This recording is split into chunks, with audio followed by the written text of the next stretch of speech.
Salam əziz izləyicilərim, kanalıma xoş gəlmisiniz. Bugünkü videomda bayramdan qalan şəkərbura içliyi ilə çox dadlı şirniyyatın hazırlanmasını sizinlə paylaşıram. Şəkərbura içliyim qalıb, bu içliklə mütəkkələr hazırlayıram. Çox gözəl alınır. Əgər sizdə də bayramdan paxlava, şəkərbura içliyi qalıbsa, bu reseptlə çox rahatlıqla hazırlaya bilərsiniz. Keçək hazırlanma qaydasına. Bunun üçün qaba un töymüşəm, un ələnmiş undur. Üzərinə 1 çimdik duz, 1 çay qaşığı şəkər tozu, çay qaşığının ucunda az qabartma tozu, 1 paket 5 qram vanil əlavə eləyirəm. Otaq temperaturunda olan doğranmış 150 qram kərə yağını da qaba əlavə eləyirəm. Bu ərzaqları əlimlə ovuşdurub umac halına gətirirəm. Umacı da hazırlayandan sonra əlimlə ortasında biraz oyuq açıram. Xəmir üçün qaba 1 bütöv yumurta, 1 yumurtanın da sarısını əlavə eləyirəm. 150 qram xama. Xamanın yağlılığının heç bir fərqi yoxdur. Evdə olan istənilən xama ilə bu xəmiri yoğura bilərsiniz.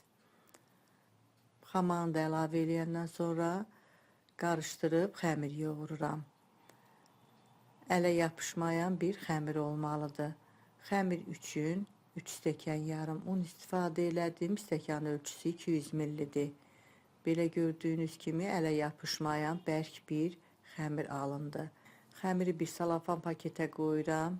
Tez bərkiməsi üçün 20 dəqiqəliyə soyuducunun buzluğuna qoyuram. Uzun müddət 1-2 saat saxlamaq istəsəniz, onda soyuducunun alt bölümündə saxlaya bilərsiniz. Xəmir artıq demək olar ki, bərkiyib. Un səpdiyim dəzgahın üstünə qoyub, xəmir kəsənlə 4 yerə bölürəm.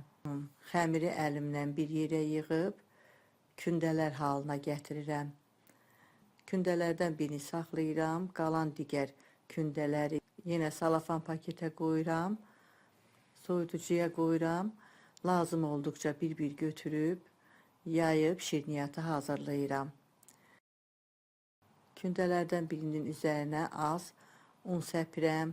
Un çox səpmək lazım deyil. Elə ehtiyac olduqca az-az səpmək olar. Yayıb yayma açıram. Genişləndiyi qədər yayıb, təxminən qalınlığı 2 mm olan yayma yayıb açıram. Yaymanı açandan sonra belə bir naxışlı xəmir kəsənlə əvvəlcə 4 yerə bölürəm. Kəsdiyim hissələri də hər birini 3 yerə kəsirəm.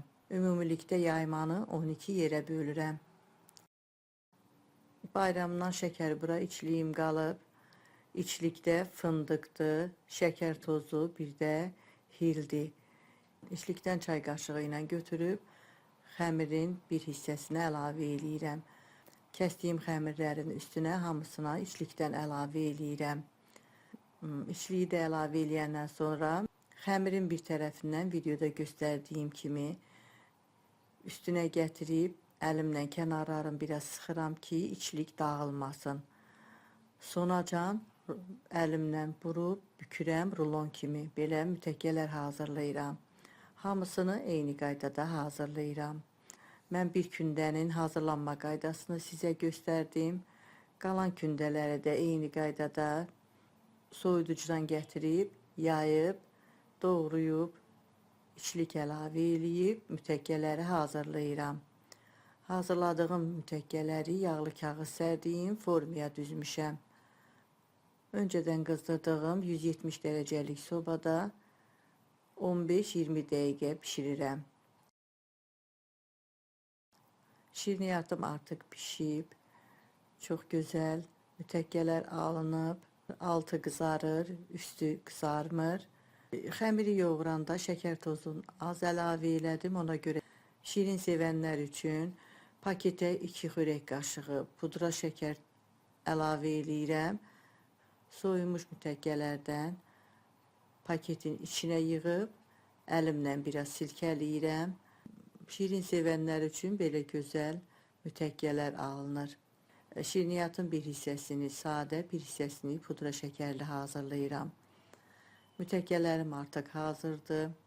Görünüşü də çox gözəldir, dadı da çox ləzzətlidir. Əgər sizdə də bayramdan hər hansı bir içlik qalıbsa, istər qozlu, istər fındıqlı, bu üsulla çox gözəl mütəkkələr hazırlaya bilərsiniz.